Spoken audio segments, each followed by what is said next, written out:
Hello friends, Heidi here from Rain Country. God is good all the time, and I'm here for another Monday this and that video. And if you're new to my channel, what these are just weekly vlogs that I do, giving you updates on various things, which is different from the rest of the videos throughout the week that you see that were not only shot 4 to 6 weeks prior, but also are more specific to a single topic where I show you how to do things.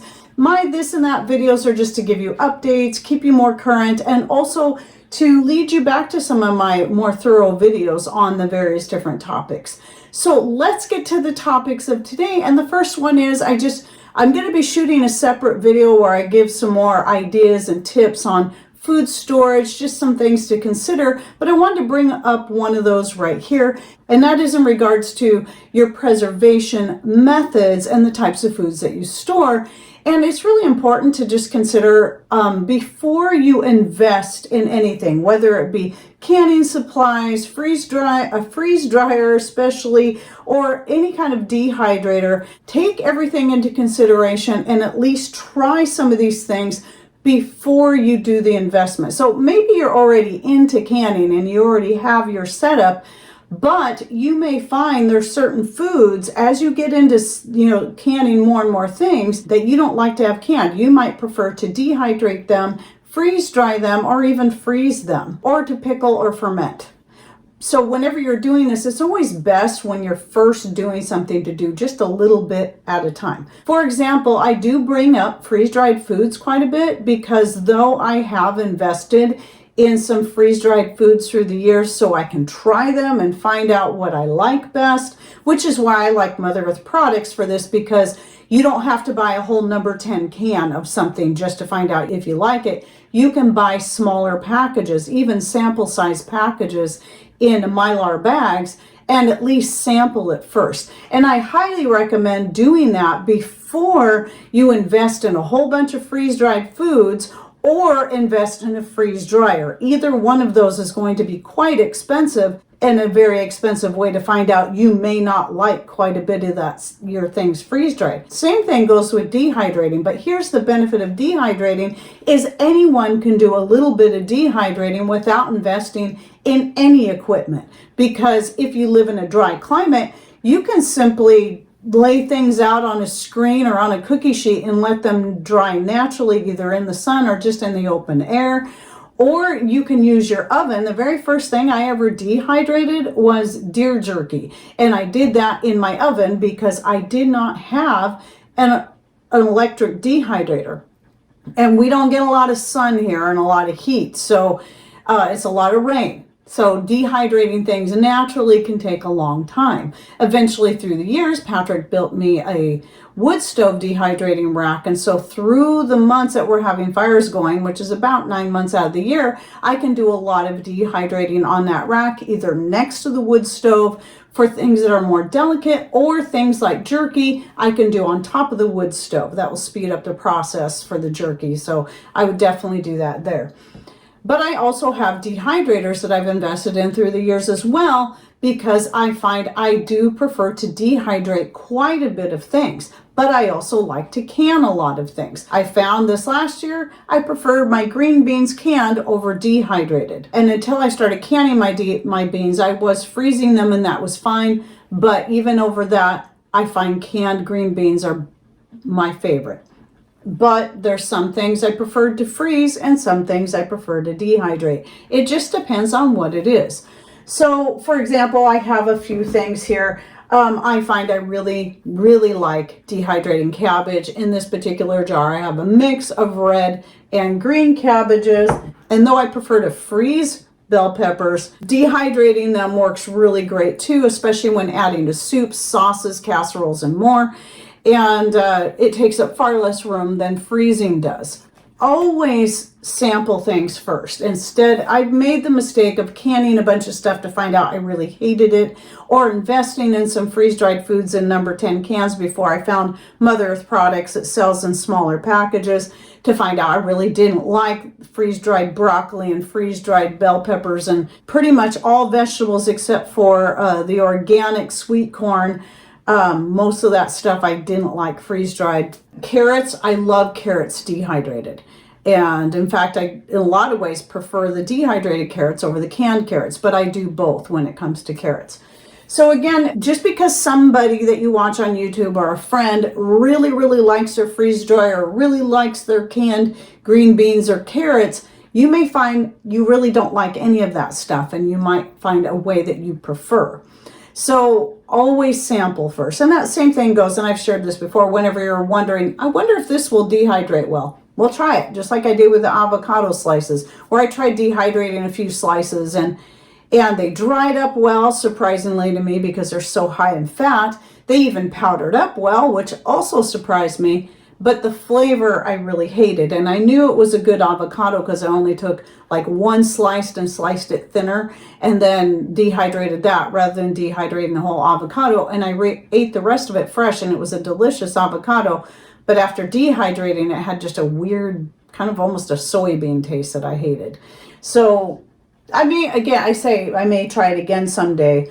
And some people have said freeze-dried avocado turns out good. To me, it's not. It's still not worth it enough for me to invest in a freeze dryer that's going to take up a lot of space, as well as a lot of money and a lot of maintenance and time maintaining it and money maintaining it.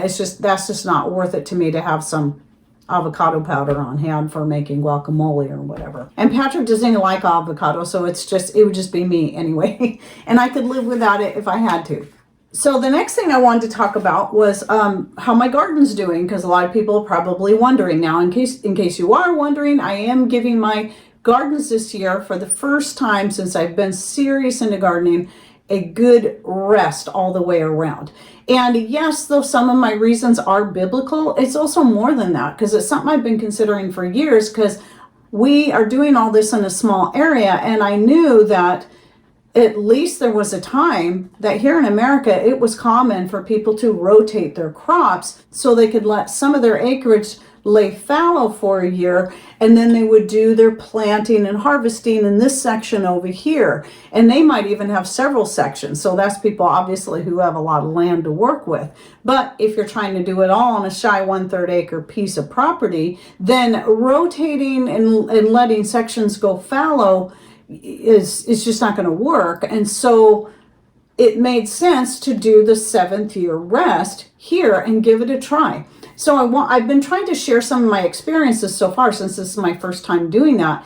And one of the things that I'm finding I really enjoy about it is that, well, I have lots of perennials. I have all kinds of different berries. I have blueberries and strawberries and raspberries and currants, tons and tons of currants. I also have apples. Our cherry trees are still young and still kind of maybe put out a cherry here and there. But the thing I'm liking about this is not feeling the pressure to have to put all this stuff up this year. And it was actually the best year for us to do it, with everything else going on with the loss of Patrick's father, and so much going into that and a lot of stress involved around that. And so just not having to worry about that has been a blessing. But I also have the blessing of just being able to go out and just eat whatever I want straight off of the plants, and I love that. And to share with my chickens and my grandbabies. We'll let Jackson go out front where the strawberries are and just pick what he wants and eat them.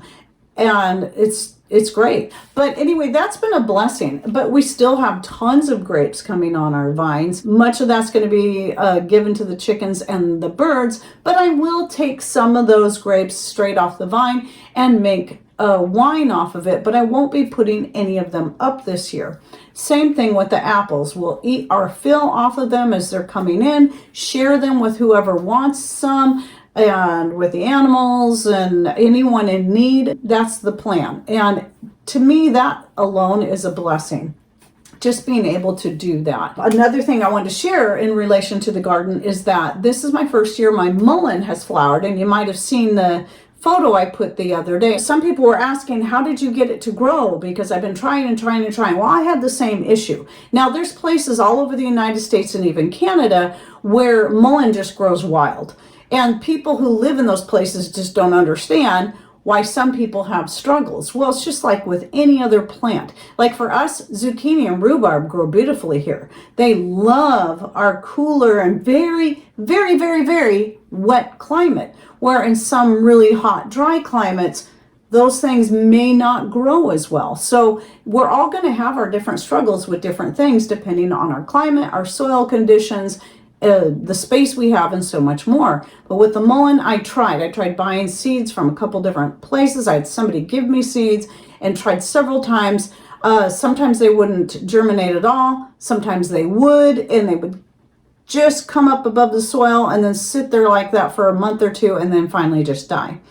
But what happened was a friend of mine who had come from the eastern side of Washington State, which is an almost opposite climate of the west side, and we live in the wettest part of the wet side. In fact, we get 3 times the amount of rain as Seattle. So commonly, wild mullein does not like that much moisture.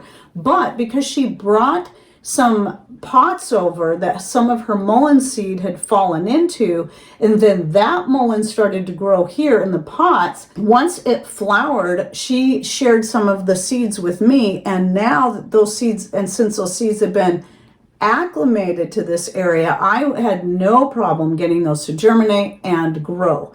And so I have 5 mullein plants right now. I have 1 planted directly in the garden out back. I have 4 more planted in pots out front that I'll eventually probably move, because this is one of my little tricks I found too, is that sometimes to get a plant established in an area where it doesn't normally grow, is sometimes it's best to, even after you get it germinated and it starts growing, put it in a bigger pot and let it grow in there for another year or so.